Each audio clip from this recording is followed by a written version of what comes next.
কাদের সিদ্দিকী এটা আপাদমস্তক দেশের শত্রু, এরা কি বঙ্গবীর? এটা ভুয়া বঙ্গবীর। বঙ্গবীর তো ওসমানী। একটা নির্লজ্জ লোক যে নিজে একটা রাষ্ট্রীয় উপাধি নিজের দিয়া বলতেছে আমি বঙ্গবীর। এই যে আমাদেরকে আওয়ামী লীগ প্রচুর বলতো না বন্ধু রাষ্ট্র বন্ধু রাষ্ট্র। বন্ধু রাষ্ট্র যদি হয় তাহলে প্রত্যেক রাষ্ট্র তার বন্ধু রাষ্ট্রের বর্ডার তৈরি করে কেন, বেড়া দেয় কেন? বন্ধুর বাড়ি থেকে কেউ বেড়া দেয়?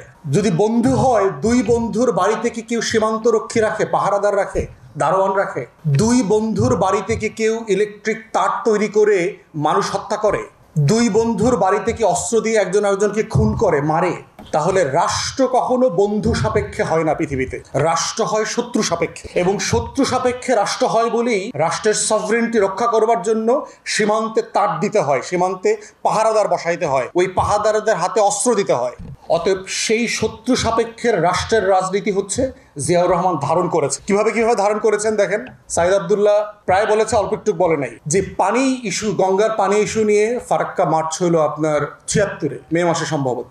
ওই বছর কিন্তু জিয়াউর রহমান জাতিসংঘে গিয়ে ইন্টারন্যাশনাল ফোরামে for the first time Ganga issue raise করেছেন। Despite Indian opposition, India seriously oppose করেছে এটার ব্যাপারে, তারপরে উনি ইন্টারন্যাশনাল ফোরামে এটা তুলেছেন। এবং তোলার কারণে যেটা হয়েছে, পরের বছর ভারত চুক্তি করতে বাধ্য করছে on the terms of Bangladesh, বাংলাদেশের শর্তে ভারতকে পানি চুক্তি করতে হয়েছে, গ্যারান্টি ক্লোজ সহকারে, যেটা আওয়ামী লীগও করতে পারে নাই বন্ধু রাষ্ট্র থাকার পরেও। জিয়াউর রহমান পারছে। জিয়াউর রহমানের রাজনীতি কি দেখেন। রোহিঙ্গাদের ইনফ্লাক্স হইলো আপনার ৭৭-এ, ওখানে আরাকানে ক্র্যাকডাউন হয়েছে, লক্ষ লক্ষ রোহিঙ্গারা চলে আসছে এখানে, এই ১৭ সালের মতো আর কি, বহুবার হয়েছে। জিয়াউর রহমান সিম্পলি বলছেন, ডেডলাইন দিয়ে বলছেন, জাতিসংঘে গিয়ে বলছেন যে আপনারা এটা ফেরায় নেন, ফেরায় না নিলে আমি এই যে লাখ লাখ রোহিঙ্গারা আসতেছে না, আমি সবাইকে অস্ত্র দিব, ট্রেনিং দিব, এরপরে আপনার দেশ দখল করার ব্যবস্থা করব। জাতিসংঘের মধ্যস্থতায় যে কয়জন রোহিঙ্গা আসছিল সবাইকে বার্মা ফেরত নিয়ে গেছে। আমরা পারি নাই কেন? তাহলে এই যে ফরেন পলিসি সাকসেস, এরপরে দেখেন আপনি আমাদের চিটাগং হিল ট্রাক্সকে নিয়ে যে ষড়যন্ত্র করেছে ভারত, জনসংহতি তৈরি করা আপনার সেই 74-5 অনওয়ার্ডস, অস্ত্র দিয়ে দিল এখানে, এই সন্তুল আর্মাদেরকে উস্কায়া দিল। প্রেসিডেন্ট কি করেছেন? সিম্পলি চীন থেকে ফিরে এসে একটা মডেল ফলো করেছেন যে আমার এখানে আমার লোকাল লোক লাগবে যারা এটা সেফগার্ড করবে। সেটেলমেন্ট পলিসি নিলেন, দেশের মানুষকে, ভূমিহীন লোকদেরকে নিয়ে সেটেল করলেন, এবং সেটেল করে রাষ্ট্রের সভরেনিটিকে তিনি ডিফেন্ড করলেন শত্রু সাপেক্ষে। কিন্তু দেখেন সে রাষ্ট্রকে চিন্তা করেছে কোথায়?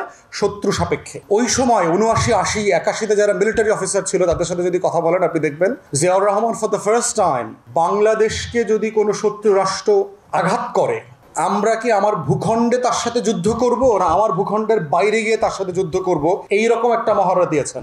Operation iron shield. বা মিলিটারি অফিসারদের সাথে কথা বলবেন, যাদের ভয় পাওয়ার কথা তাদের নাভিশ্বাস বের হয়ে গেছে সেদিন। জিয়াউর রহমানকে তো এমনি মারে নাই। তাহলে সেই জায়গায় বুঝতে হবে, আজকে যারা আমরা নতুন করে রাষ্ট্রের রূপান্তরের কথা বলছি, বিনির্মাণের কথা বলছি, সেখানে প্রত্যেক দিন আমাকে মাথায় রাখতে হবে যে আমার স্বাধীনতার শত্রু কারা, আমার সভরেনিটির এনিমিস কারা। কারণ কারা আমার বাড়িতে আঘাত করতে পারে, আমার সম্পত্তি চুরি করে নিয়ে যেতে পারে, এবং এই ফোর্সেসরা বারবার প্রমাণ করেছে তারা কারা। আপনি দেখেন ৭৫-এর পরে পুরো আমাদের সীমান্ত জুড়ে ভারত ফোর্স লাগায় দিয়েছে। এই সকল কাদের সিদ্দিকী এটা আপাদমস্তক দেশের শত্রু, এরা কি বঙ্গবীর? এটা ভুয়া বঙ্গবীর। বঙ্গবীর তো ওসমানী। একটা নির্লজ্জ লোক যে নিজে একটা রাষ্ট্রীয় উপাধি নিজের দিয়া বলতেছে আমি বঙ্গবীর।